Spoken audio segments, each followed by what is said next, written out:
The hardest part about being a parent is that you have to be a parent. That means that you have to set standards, you have to set boundaries, you have to be a parent. And if you choose not to be a parent and you choose to be a friend, then you may be making an enemy. And if you choose to be a parent, you still might be making an enemy. So which way do we go, folks? Hey, y'all. Welcome to Lovely J Podcast. This is Miss Coco, and we just talking, okay? We just talking. Being a parent is not easy at all. I don't think it's ever been easy, by the way, for anybody. I mean, even when I was growing up, I had my rebellious ways back then of when I would listen and the times when I wouldn't listen, the times when I thought I knew it all and I really didn't know nothing.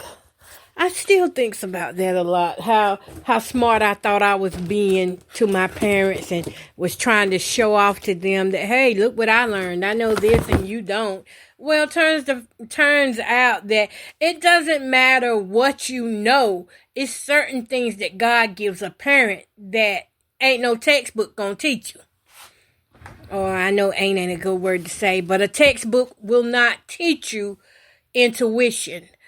A textbook will not teach you relationship when it comes down from being a parent. And single parents, let me talk from the single parent point of view because I was a single parent. I was shacking here time to time, but for the most part, I was a single parent even when I was in a relationship. I was still a single parent because the people I was with, they never parented my kids. And if they would say something, I would get mad and go off, and then that's a whole nother ball game. But what happens is, I was sitting back yesterday, and I was thinking about how the past is always trying to interrupt the future. How it wants to hold many back. And the ones that it wants to hold, like if you see somebody going forward, and then all of a sudden you see some going backwards, do you go forward with them, or do you go backwards with the more popular group? You know, going forward is not popular. Everybody likes to stay in the past where it's cool, where they can lay out and blame others for how their life went wrong.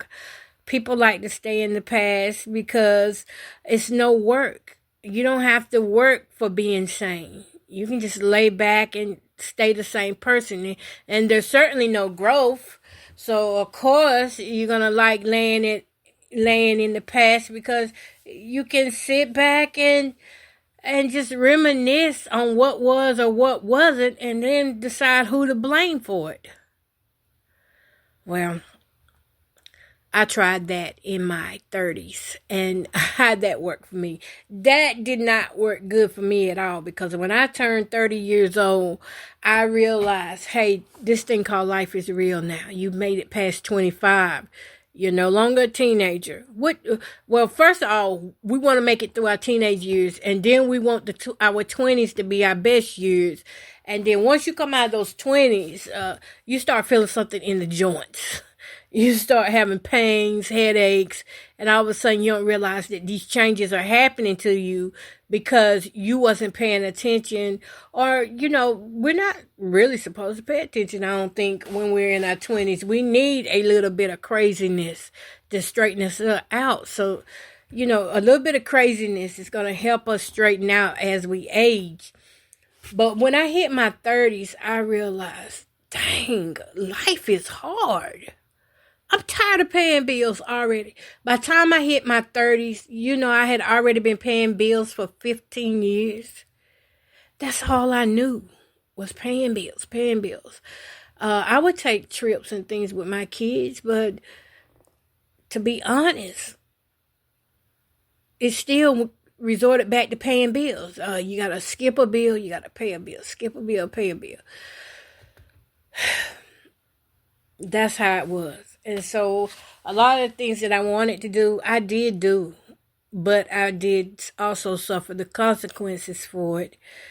And as I was raising my kids when I was in my 30s, I was still trying to discover who I was too. But my love was so great, I just couldn't let them go. I still had to keep them with me and, do what I could and still have a job and then still try to have a dating life, which sucked. I messed my whole 30s up. I still say that to this day. I messed my 30s up with a man who did not love me and care for me. And in the process, I have these little kids looking at me. My kids, they're looking at me. And in a way, they can't wait to be grown. And when they get grown, they're looking back and they're thinking, well, you was with him and you let him do you like this. You let him do you like that. When a parent has to listen to their mistake, first of all, it was my wrong. It won't even a mistake. But when a parent has to listen to everything that they done wrong over and over and over again, at some point, it becomes like, you know what? I just don't want to even hear it anymore because, I can't go back and change the past.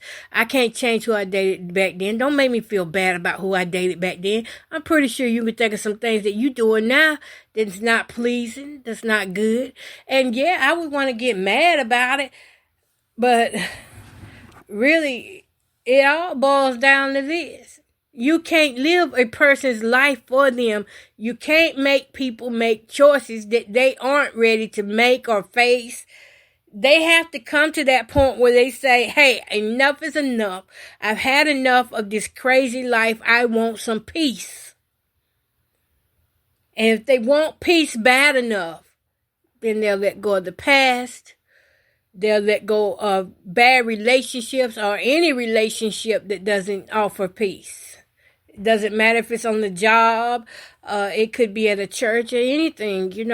If it doesn't bring peace to you, hey, you abandon it. Because what you're looking for, you're not going to get by harassing a parent to get it. You can't get it from a parent who was abused themselves. The biggest thing I suffered growing up as a child was molestations and rapes. And I was just trying my best not to let this happen to my kids.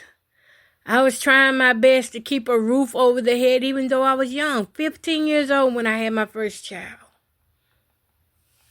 Walking around here pregnant around 14 or something. And the biggest thing I was thinking about was making sure I take care of these kids. And you can't protect them 100% of the time. You can't, we want to protect our children at all times. But predators are out here. They're out here. Whether they come to brainwash the kids into believing that, and I'm not just saying mine or just labeling this toward my kids, but I'm saying toward any kid who has issues now as an adult. And I'm talking about some are 50 and 60 years old, and they're still blaming the parent for what they don't have, when after you got grown, you have the opportunity out here to learn what it is you need to do. Try to fix what it is that needs to be fixed emotionally and mentally. Try to get help with those issues so that you don't keep playing the blame game going around in circles, because circles don't do nothing but go round, which means you're going to keep passing by the same trouble spots every so often. You got to come out of that circle. So for me, coming out of that circle meant, because I wanted to blame my adopted mom, which was my grandmother, Cammie, at the time. I wanted to blame her for a lot of things that went wrong in my life. And, there is some blame there that is reasonable. But then there's a part of me that, I left home at 15 because I knew why I left home at 15. I'm not going to go through that, but I know why I left. I mean, there was no peace there. There was no safety there. It just wasn't there. And so I thought I was going to get better, and I got worse. I got into worse situations, and pride somehow wouldn't let me accept the fact that, hey, the man you with, he's no good. And several times I tried to get out of that relationship. Oh, excuse me, y'all. I tried to get out of that relationship and could not do it. And so it goes back to when I finally did get out of the relationship. It went all the way back to my parents. Well, y'all liked them. That's why I was with them, because y'all liked them.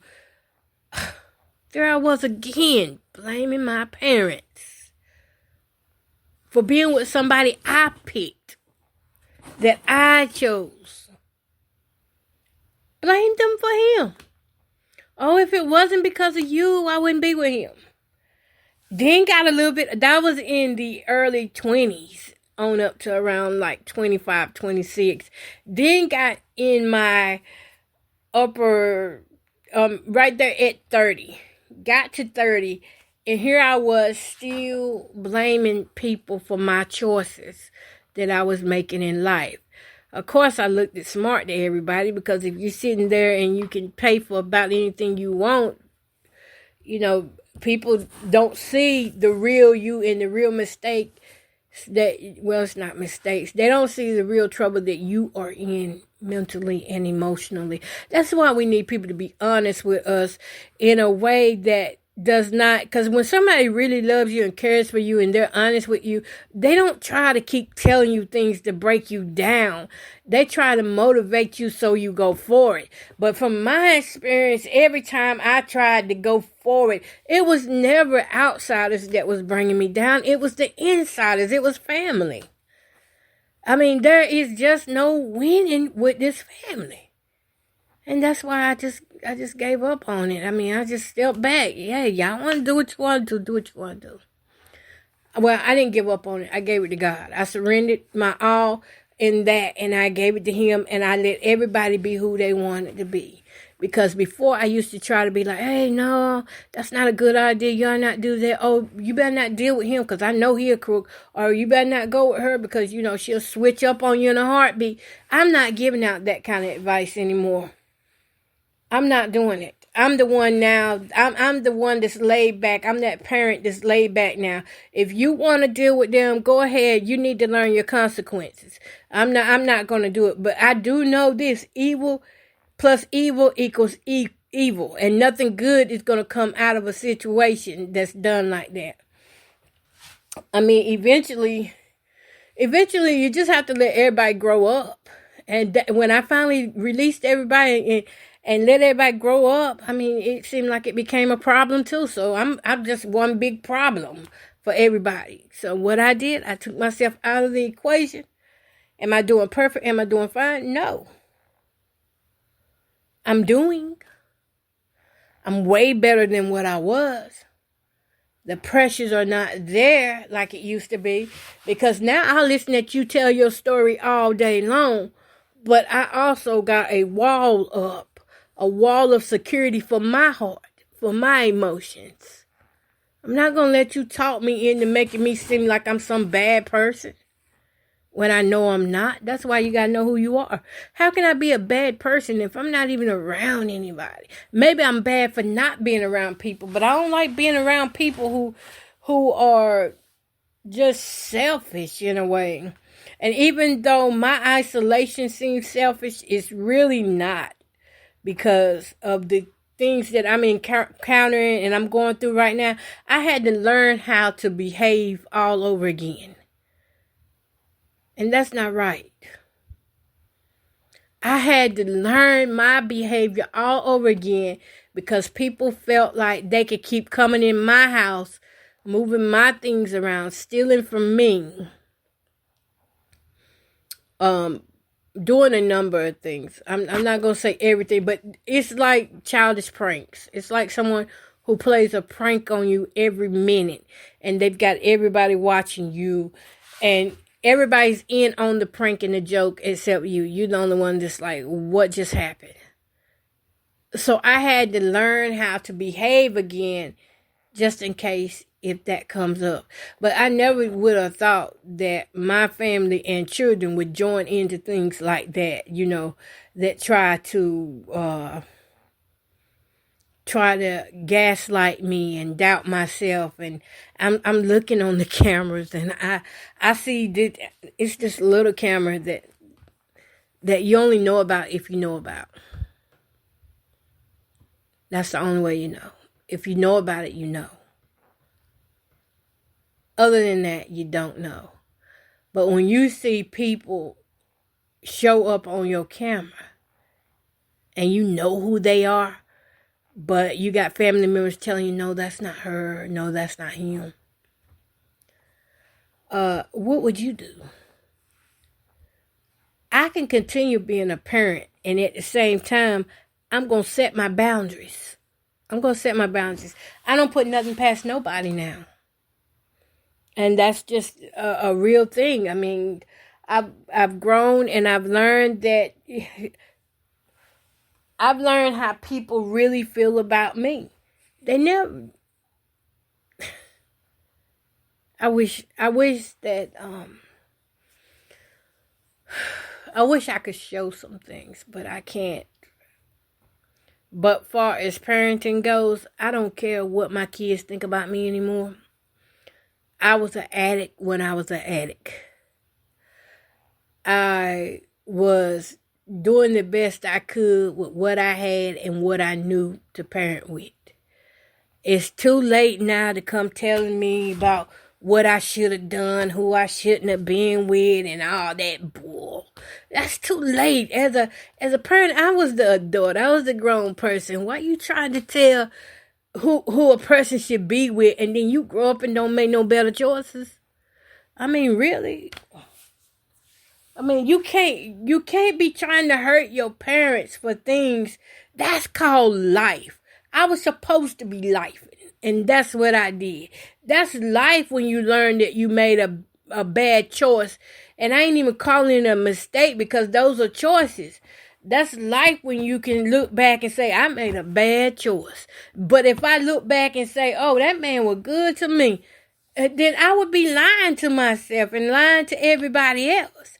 But when you can look back and you can say, yeah, that was wrong. I mean, I messed up. I'm not going to keep apologizing for that. I can't help what went on back then. And it's just some things that are triggering for me, because during the time also that I'm trying to raise my kids, I'm trying to figure out who I am, what I'm supposed to be doing.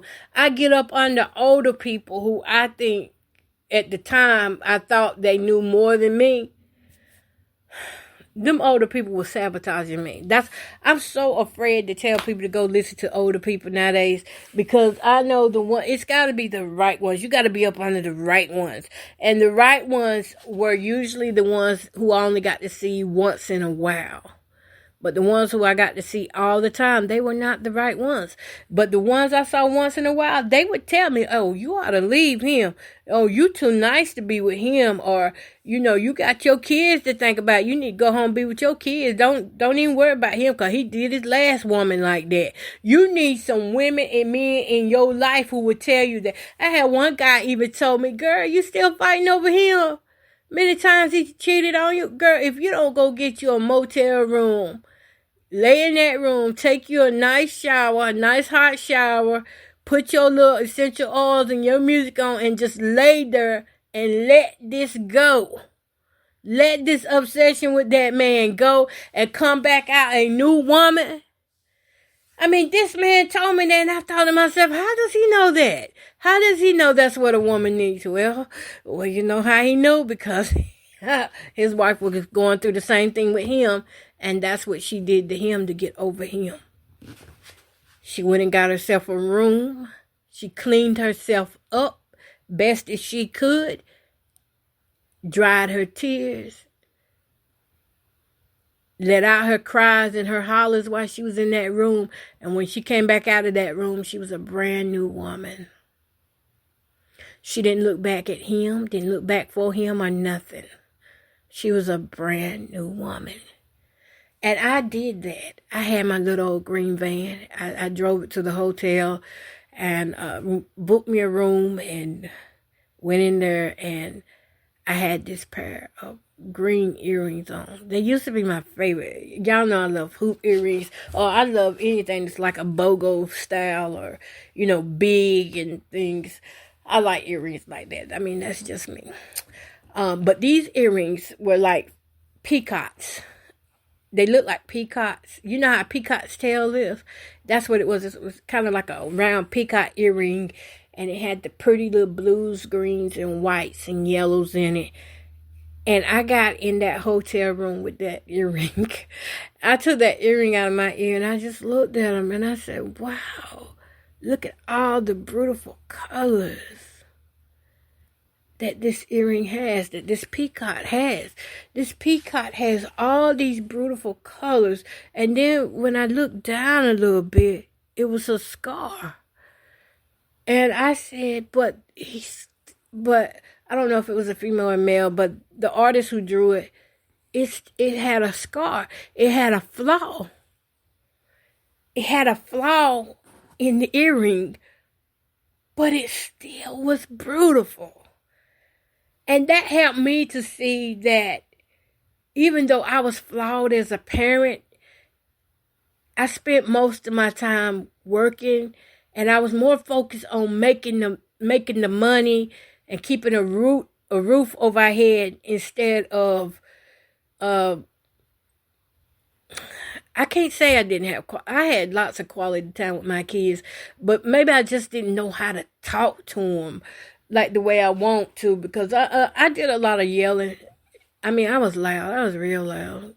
I was loud when they were little growing up. I didn't stop being loud until I got into church. But before I got in church, I was loud. I was just a loud person, real loud.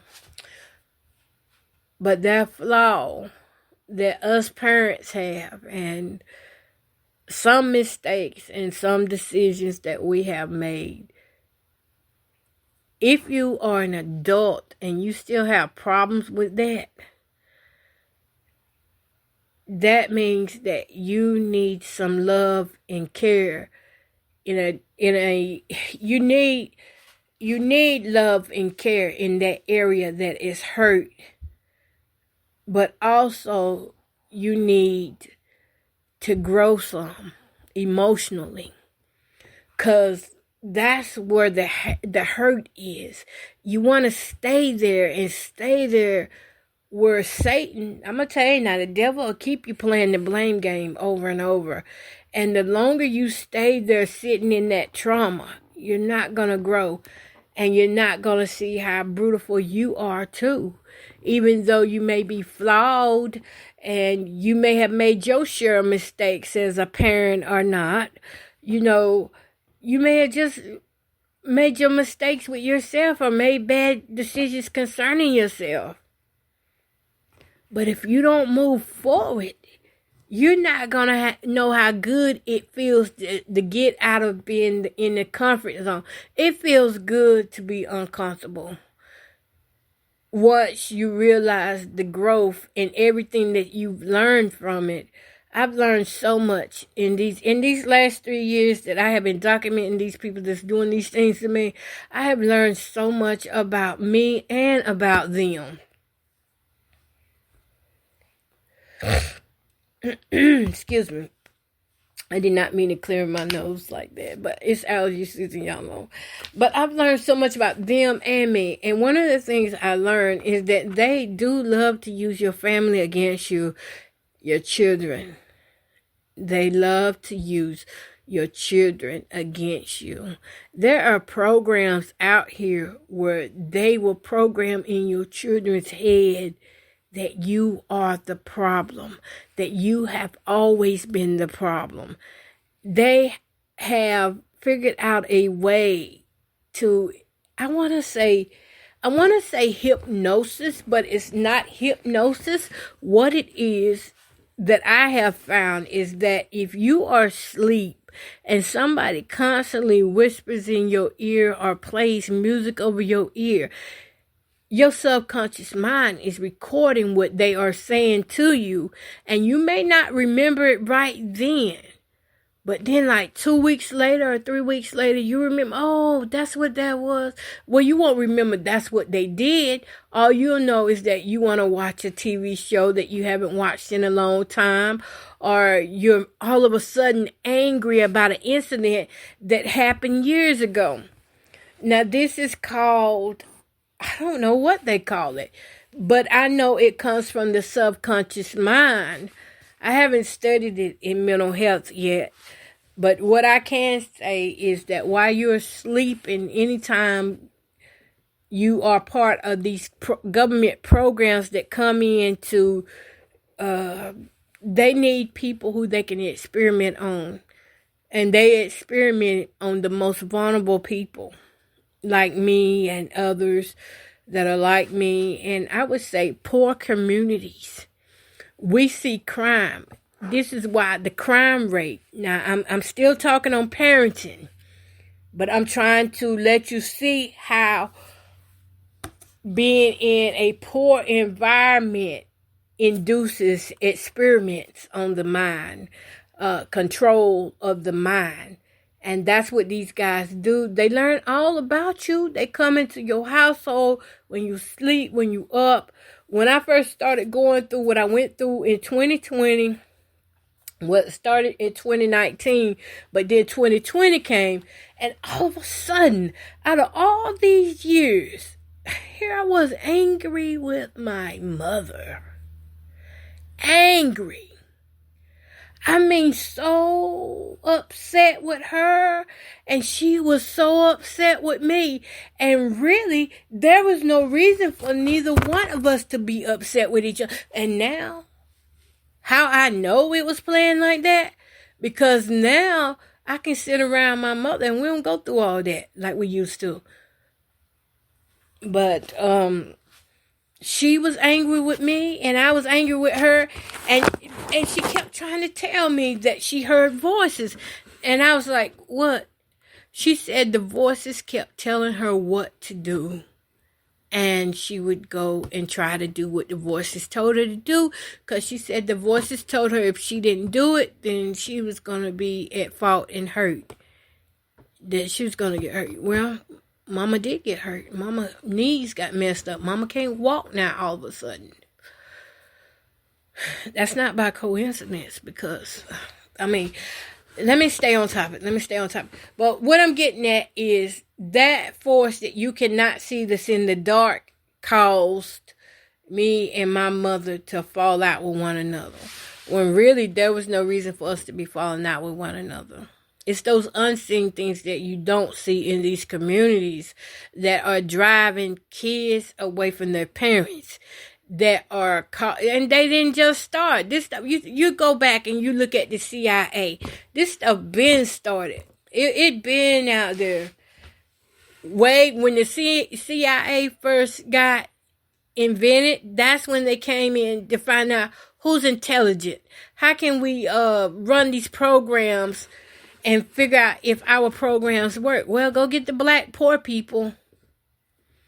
Let's run them on them first. Let them be the guinea pigs. You remember how they did the syphilis thing? They gave those black men syphilis. That's how it is now. Nothing's changed. They just doing it in a more sneaky way.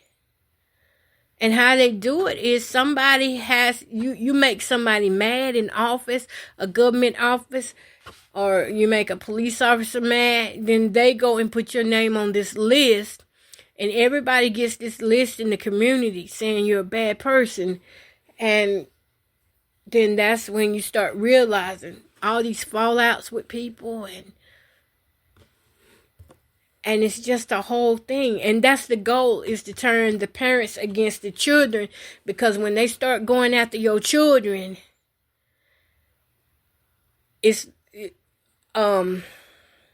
when they start going after your children, they're going to need you to be so upset with your kids that they do anything they want to your child. And because you're mad with them, you're going to let them. Because you're mad with your child, you're going to let them do what they want to do. or when it comes time to stand up for your child and your child needs your help, what are you going to do? You're going to turn your back on them because of what they have trained them to do to you. And that's where you got to use common sense. That's where you got to use spiritual sense. You got to see beyond what you see. Like this, you can't see it. You got to think outside of the box. That's why being uncomfortable is really going to work in your favor. It's going to work in your favor, being uncomfortable. So that's what I learned is when they want to turn a community upside down, they'll go in and dig in the past, learn the past of their victims, and then break them from their families, isolate them from their families. And if a person isn't strong-minded, strong-willed, these are the people you see really get hurt. If they don't have someone behind them who is willing to look past their faults, who is willing to let love conquer all. If you don't have somebody in your family like that, a parent that's like that, an auntie or uncle that's like that, you're going to fall in this new world. Because this new world that's here now, look at who your doctors are. Look who your nurses are. Look who your teachers are. I've seen so many addicted teachers. These teachers, before you could go to school and you could trust who was teaching your child. But look at them now. These aren't teachers that we're seeing now. These are paid informants. They're not just informants too, but they're also informants. They're also there to train your child to fail, not to be all that they can be, but to be beneath who they could be. Yeah. When I walk into the school, and I can look at the ones and tell who cares for that child and the one who's grooming that child. Grooming now look, don't turn your head on these women. Don't sleep on these women teachers. They are the biggest groomers out here. They get these young ladies to fall deeply into their webs, into their traps with gifts. They shower them with gifts. They talk to them. They try to act like they one of the girls with them. And the whole time, they're convincing your child to turn against you. The groomers got to groom.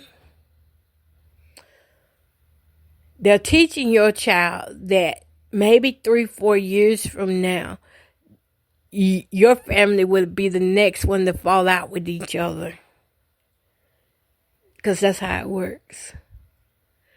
Your family may be next. They pick out those who have high intelligence and give them the hardest battles. They put the most pressure on them to see what it takes to make them break.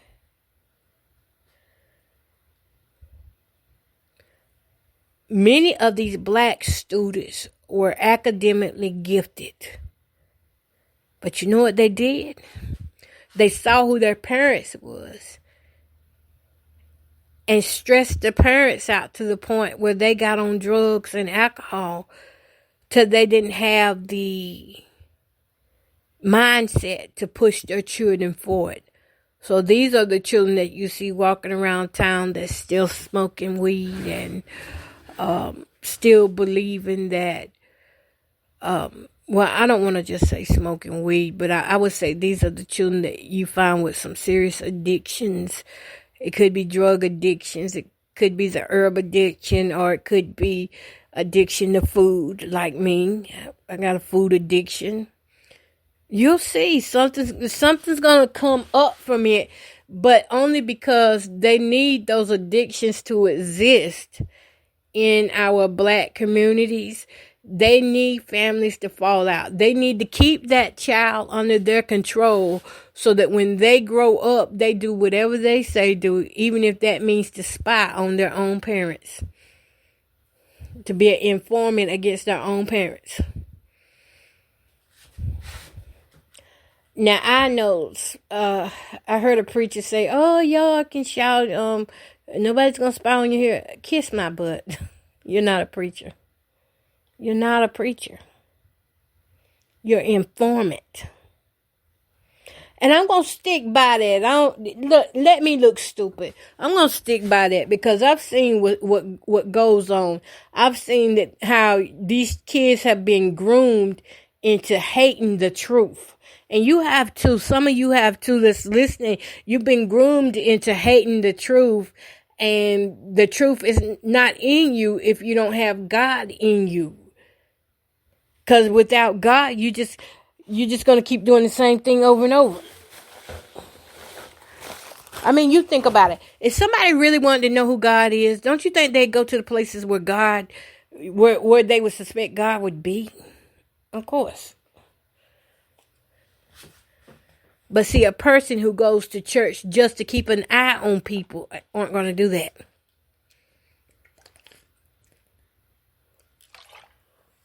Okay, 35 minutes. Y'all got 35 minutes of my time. And I'm just going to close with this. I don't want to keep it going on and on because I feel myself dragging a little now. I'm going to close it with this. Parents, you have to know when enough is enough. Don't let your children bully you. Don't let them put you in a state of fear in your own home.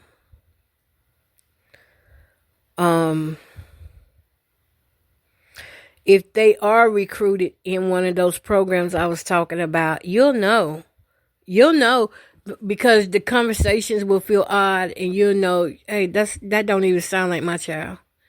I know my child. My child don't even act like that. You'll know.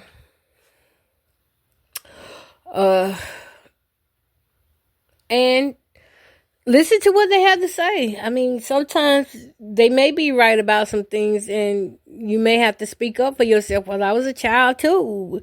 Or I didn't know any better myself. I mean, I was raised up around, I was raised up confused a little bit because I had one parent.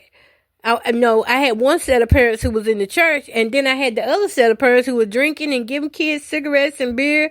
And, we were partying. We were partying, and the partying seemed more fun than the church did. It's up to you to set who you want to be at this moment. If you want to continue taking the bashing and feeling sorry for yourself about what you didn't do right back in the past, cool. You can have that miserable life, but there's no growth in it. What I mean by growth is you're probably just going to stay still and not want to do anything except for cater and try to keep apologizing. And those are empty apologies, by the way, because they're never going to receive them. Because once a child see you as the bad person, it take God to remove that pit. That's a pit that they got in their heart that they ain't letting go of. It only can take God to remove that and they forgive you. If God don't remove it, it turns black and they will never forgive you and they're always going to talk down to you. So, not much of a choice there. You have to do what's best for you. In my case, I do what's best for me. When I feel like my children are doing a little too much, I get to myself and I pray. And I'm going to tell you some other things I do. But I do know that 99% of my kids 100% of my kids I have given to God. I have given to Him, so when they come at me with maybe something from the past, I'll listen, but I can't let you take me backwards and feel all that negative stuff. I can't do that. Because, see, I had to fight to live, too. I had to fight to survive. It was a real fight. I didn't have nobody fighting for me. Like right now, I go fight for my kids. I didn't have that.